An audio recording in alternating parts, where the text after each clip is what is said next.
Good morning. President Joe Biden has made clear that America is dealing with four different crises at the same time. A public health crisis, of course, connected to the COVID-19 pandemic that has inflicted so much pain and suffering and death on the American people. The administration, House Democrats, Senate Democrats are acting decisively to address it, make sure that there's testing, tracing, treatment, and of course, vaccinations in every arm throughout America. An economic crisis also connected to the COVID-19 pandemic. Tens of millions of Americans who at various points over the last year have been unemployed, confronting homelessness, housing insecurity, food insecurity, and other troubling economic and dislocating conditions. We are acting decisively to address it. That is what the American Rescue Plan is all about. We, of course, also have a racial justice crisis. We've come a long way. As a country, we still have a long way to go. House Democrats have acted decisively with respect to the policing aspect of that crisis. That is why we passed, within our first 100 days, the George Floyd Justice in Policing Act, and are actively negotiating with the Senate, Democrats and Republicans, to try to get something done. Finally, a climate crisis that is an existential threat to our country and to the planet.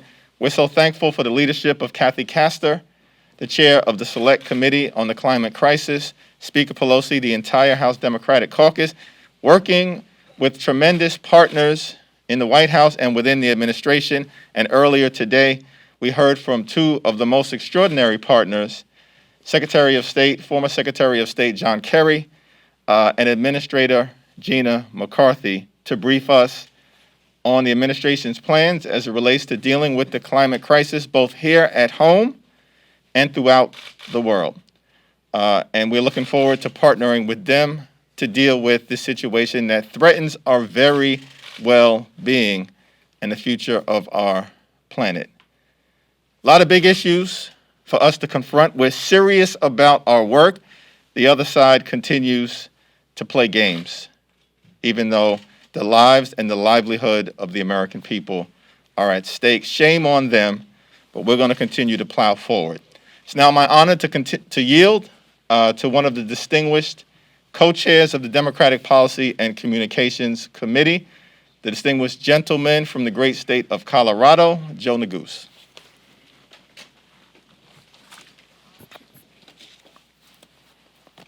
Well, thank you, Mr. Chairman, first and foremost. This last weekend, I had an opportunity to visit with folks in my district, as did I know many of my colleagues, and the message was unmistakable. Help is here.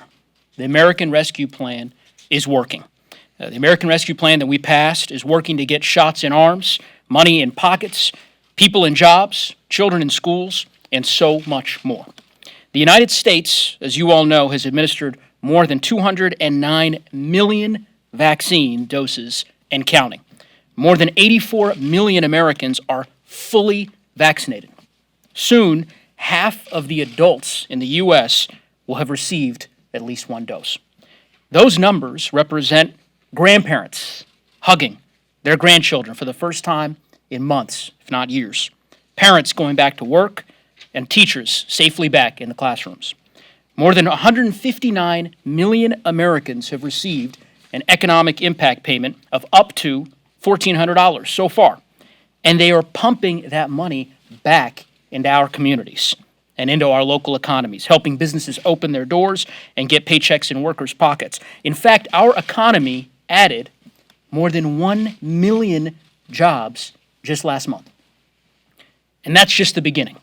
From the child care funding that President Biden announced last week to a new program to support restaurant jobs that the SBA began this week, to the child tax credit that will start putting money in hardworking families' pockets over the summer. The American Rescue Plan will continue making life better for the American people for months to come. And House Democrats will continue spreading the message about all the ways in which we are here to help the American people. With that, I want to turn it over to my distinguished colleague and fellow co-chair of the Democratic Policy and Communications Committee, Mr. Cartwright. Thanks, Chair Wilson. Well, you heard the numbers, everybody. 1,000,000, 209 million, 159 million. These numbers don't lie. 1 million jobs added in March. 209 million vaccine doses given so far. 159 million economic impact payments going to regular people around this country. And every single number that Joe just cited represents a worker, a family, a business owners who's better today in their business than it was before we passed the American Rescue Plan. This is the American Rescue Plan working, and it's working on an individual basis. Joe's right. We were back in our districts last week, and we were talking to people about how these things are working. I talk to people. I have Monroe County, Pennsylvania in my district. Patrick from Monroe County used his $1,400 check to pay down credit card debt. Anne Marie from Lackawanna County, where Scranton is, was able to buy prescription medications that were not covered by her insurance. John from Luzerne County, where Wilkes-Barre is, said it helped him make ends meet after being laid off. These are actual impacts of the American Rescue Plan, and I want to quote from a lady named Alicia from Pittston in Luzerne County. She wrote to me, and she said this: as a northeastern Pennsylvania native growing up in Pittston, the one thing I loved about growing up here was learning the value of hard work. No matter what life has thrown at me, it was instilled in me that hard work does pay off. As a Latina woman in the workforce, I worked hard as my life led me to become a single mom, then a stepmom, with a blended multicultural family and raising children with special needs. I hold many facets of being a working parent. Although my personal working motherhood journey had many obstacles at times, nothing could have prepared me and many other parents for the balancing act of raising your children and working from home while your children are trying to learn remotely. The American Rescue Plan ensured that relief reach working people and communities in Pennsylvania. That's what Alicia wrote to me. Ladies and gentlemen, the American Rescue Plan is working. We're looking at a bright future in this country because of that plan working. I want to turn it over to my distinguished colleague, Debbie Dingell from Michigan. Thank you, Matt. I'm from Michigan. You don't take your mask off even if you've been vaccinated. The surge is real, and we can't get COVID fatigue. Your PSA from Michigan this morning. But I want to thank Matt for what he and Joe just said. What they outlined, help is here. But Democrats are just getting started in our work to create good paying jobs and support the American worker. As Vice President Harris said yesterday in North Carolina, the American Jobs Plan will create millions of jobs, good jobs for everyday working people everywhere. It'll create jobs rebuilding our roads and our bridges, upgrading our infrastructure to ensure kids have clean drinking water. It's going to take care of broadband so that people in urban and rural areas have access to it. Being from Michigan, of course, I have to talk about how it will revitalize manufacturing. It'll secure our U.S. supply chain. Don't you think PPE taught us about national security issues and having to depend on another country? It will invest in R&D, and we will create the jobs of the future. We will, as we build out the electric vehicle infrastructure, we will have new jobs so that people have good paying jobs. And it'll give mom and dads who work for their living the support that they need to build a better life for their families. Matt shared the story of Alicia. I'd like to see any hard-working mom like Alicia look them in the eye and have somebody tell them that child care is an infrastructure, or that long-term care is an infrastructure. We are one of the only industrialized nations in the world that doesn't take care of its seniors. That's a moral issue. People who work for a living know that being able to care for your kids and your parents is an absolutely essential to have the ability to work hard and build a better life for your family. And that's what the American Jobs Plan is about. Building back better for the people. And with that, I return it to Chairman Jeffries. I thank our distinguished co-chairs from the DPCC for their continued work. I was going to take my mask off, but I don't want to get in trouble with the distinguished gentlelady from Michigan, so we'll just open it up for questions. Sir, I wanted to ask you, Kevin McCarthy is likely to try to censure Representative Waters tomorrow. I'm curious if you think any Democrats will be supporting that, and if you all will move to table that. I certainly will not support that frivolous resolution, and I think that Chairwoman Waters has made clear, certainly the perspective of the House Democratic Caucus is clear. We support peaceful protests consistent with the First Amendment, freedom of speech, freedom of expression, freedom of assembly, and the right to petition the government peacefully. That is what we continue to support. Now, Kevin McCarthy should focus on his own conference, because the Republicans in the House are a mess right now. Perhaps he should sit this one out. When you think that Kevin McCarthy has the nerve to say something about anyone, when he supported the violent insurrection after the mob attacked the Capitol, threatened to assassinate Nancy Pelosi, kill other members of Congress, hang Mike Pence. He then came back to the Capitol, voted to support the big lie, which ignited the violent insurrection, and continues to play footsie with Donald Trump. When you've got a situation where Lauren Boebert is a mess, Matt Gaetz is a mess, Marjorie Taylor Greene is a mess, clean up your mess, Kevin. Sit this one out. You've got no credibility here. We support peaceful protests. May I follow up just very quickly? Do you support what Representative Waters said, her words? To be honest, I'm not that familiar with what she said. I know she made clear in comments afterward that she supports peaceful protests. Dr. King supported nonviolent direct action. That is what House Democrats support. To follow up on Jessica there, but was it appropriate to go to Minnesota, a place that's kind of like a tinderbox, people are walking on eggshells right now, and say something that could cause the situation to maybe combust and maybe get a little bit worse? Even the judge admonished her words and how she said them. I didn't really see what the judge had to say.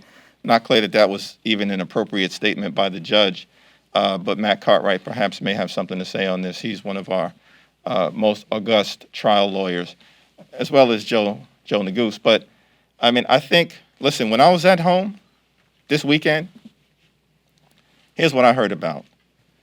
We've experienced a lot of pain, a lot of suffering, a lot of death, a lot of hurt, a lot of heartache as a result of all of the crises that have afflicted America over the last year or so, including the pandemic, which we are still working hard to emerge from. And as Debbie indicated, that's what we're focused on. The American Rescue Plan, the American Jobs Plan, and dealing with the racial justice crisis in a responsible fashion, which is what House Democrats have done. We passed the George Floyd Justice and Policing Act because we have a problem that we have to deal with. The majority of police officers that I interact with at home are hardworking public servants. They are there to protect and serve. But we also have a police violence problem, a police brutality problem, a problem with the police use of excessive force that we need to deal with in a transformational way that brings about sustainable change. That is what the George Floyd Justice and Policing Act is all about. That is where our focus is as legislators, and that's where I think it will continue to be. Anyone? Sure. Debbie? Joe? Okay. We talk about a transformational change, say, in policing. Can you please define that? You're talking about applying, say, critical race theory, for example, in policing. Can you define that? Yeah, what is critical race theory? Well, actually, can you tell me? You asked me the question. I'm asking you. Okay, you asked me the question, so I'm asking you, what's critical race Well, theory? I'm asking you actually. Can you define that, and is that being applied, for example, in policing? Can you cite the words critical race theory in the George Floyd Justice and Policing Act? Thousands of words in that bill. Does it appear? No, I'm asking you. I'm wondering because you asked me a question, so I'm just trying to get clarification. I actually want to know, can you tell me what exactly is transformational police, what exactly is transformation in policing? And are you applying, for example, the whole term, critical race theory in policing? Yeah, transformational policing, as defined by the George Floyd Justice and Policing Act, which I think is urgently necessary, includes several different provisions. Overall, it involves trying to change the mindset of policing from a warrior mentality that exists among some to a guardian mentality. The problem is that when you have a warrior mentality that clearly exists among some, then you tend to view certain communities, communities of color, black communities, Latino communities, low-income communities of every race, including in rural America and in Appalachia and in small-town America, as enemy combatants when you have a warrior mentality. And as a result of that, you see things like a knee to someone's neck for 8 minutes and 46 seconds, people getting shot in the back, young boys like Tamir Rice being killed instantaneously while playing in a park, Breonna Taylor killed while sleeping because a no-knock warrant was erroneously executed. That's a warrior mentality. We want to change that to a guardian mentality, which is embraced by organizations like the Fraternal Order of Police, which views policing through the lens of partnerships between law enforcement and the communities that they represent to lift up public safety for everyone.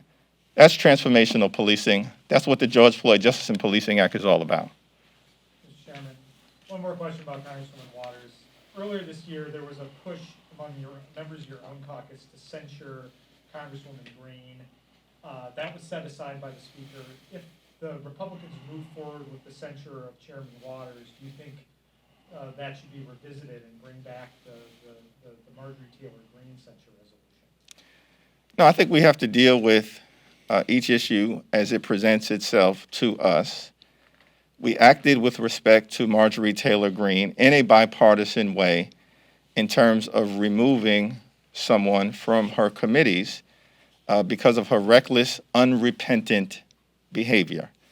And by the way, while we're on the subject of Marjorie Taylor Greene, since nobody has saw fit to bring this up, I'm shocked that the House Republicans apparently were plotting to form a Jim Crow KKK-like caucus. That should shock the conscience of every American. Not just every black American, every white American, every Latino American, every Asian American, every Native American, all Americans. Why? Because the motto of this country is e pluribus unum. Out of many, we are one. Not out of many Anglo-Saxons, not out of many Europeans, not out of many Confederate sympathizers, out of many, we are one. That is what makes America a great country. The gorgeous mosaic of people who have come to us from all across the world. That's what American exceptionalism is all about.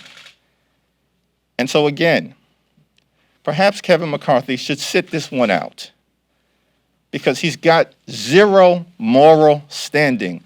Clean up your own mess while we as House Democrats are working to clean up the mess that has been inflicted upon the American people as a result of a once-in-a-century pandemic, which is why we've acted with a once-in-a-century transformative bill, the American Rescue Plan, to crush the virus, provide direct relief and money in the pockets of everyday Americans, and lay the foundation to ultimately supercharge the economy and build back better for the people.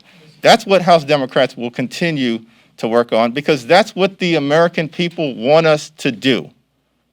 That's what they want us to do. And that's what we're going to continue to do. To follow up, Mr. Chairman, I appreciate you, my follow-up was going to be about that caucus, and thank you for addressing that. I want to ask you another thing. There are a lot of Americans waiting for this verdict in Minnesota with a lot of anticipation, a lot of dread, and I just wondered, do you have any words for the American people on,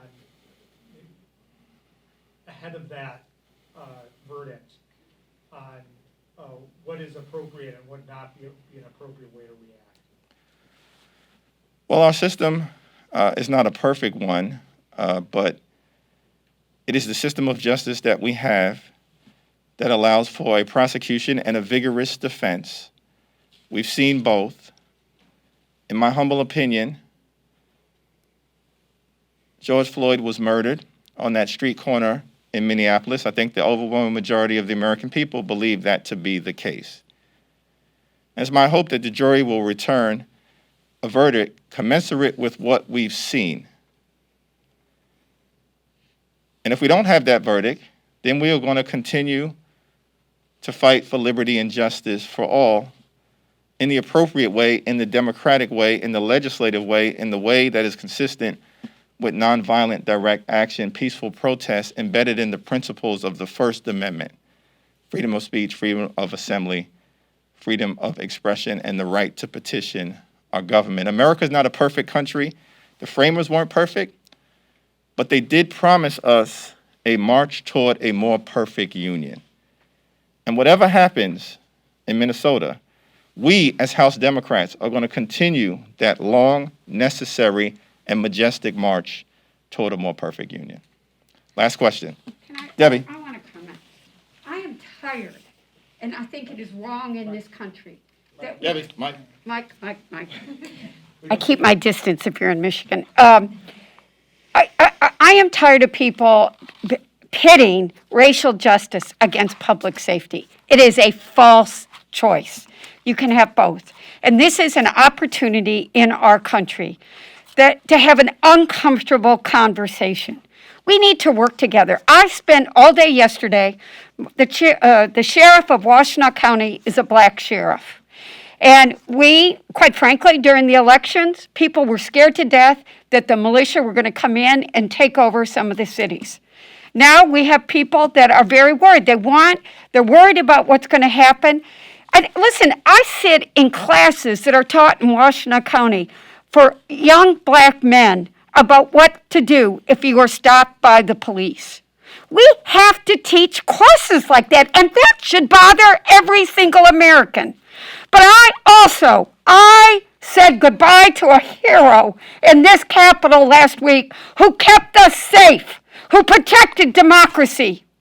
Last summer, when this was going on, I had a son of Dearborn, a 26-year-old policeman, who during Ramadan, it's Ramadan now, during Ramadan last year, predicted or talked to his family, if I die, I want you to know that I became a policeman because I believe in community and protecting it. And on the 4th of July, he was shot and killed when responding to an incident in a home. He was a Toledo policeman and responding to a Home Depot drunk driving. We have people that are working every day to keep us safe, and there's some bad ones in there. But I am tired of people making us make false choices. We have to have, when I look at Wisconsin and I see a black man shot in the back 8 times and a 17-year-old white boy walk down the street with an assault weapon who killed 2 people and not be stopped and offered a bottle of water, okay, we got a problem in this country. But we gotta stop taking paintbrushes and painting everybody and letting ourselves be falsely pitted. We need racial justice and we need public safety. And we need to work together. We need to listen to each other. We need to sit down in communities, respect each other, have civil dialogue, and find the solutions. We can't put blinders on, and we've got to work together. And I hope that this country, we are as worried, and I don't want to say the word because I don't want to stir them up. But I've had men in front of my house with assault weapons, and trust me, they weren't young black men. We don't worry about the hate and fear dividing this country, and may this be a moment that we all take a deep breath, think about what's happening in this country, and try to bring ourselves together. Thank you. Thank you, Debbie. Last question. Thank you, Chairman. 9/11 seemed to bring Congress together, but January 6th has caused a greater divide among lawmakers. Some Democrats refusing to work with Republicans that voted to object. How does this body move forward? Well, the January 6th attack on the Capitol is a day that is going to continue to live in infamy. All of us personally lived through it. It was an attack on the Constitution, an attack on the Congress, an attack on the Capitol, an attack on our way of life. Some of my Republican colleagues view it as such, including the courageous ones that voted to hold the former president accountable. Others continue to bury their heads in the sand or provide aid and comfort to the insurrectionists. I'm not angry about that. I'm hurt.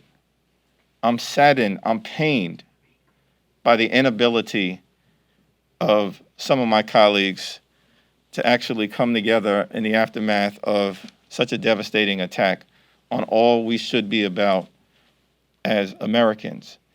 But yet and still, we continue to move forward.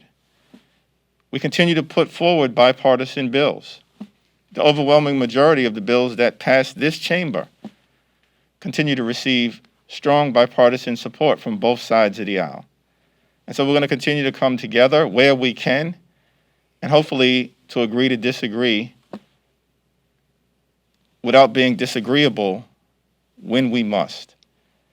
At the same time, the Speaker and Chairman Benny Thompson are working hard to come to an agreement on a bipartisan commission that can take an objective look at the events of January 6th with experts in academia, in the law, and law enforcement, and national security community, Democrats and Republicans, who can come together, as we did after September 11th, examine what happened, report to the Congress, and most importantly to the American people, and to figure out how do we stop that type of violent insurrection and the radicalization that fueled it from ever happening again in these great United States of America. Thank you, everyone.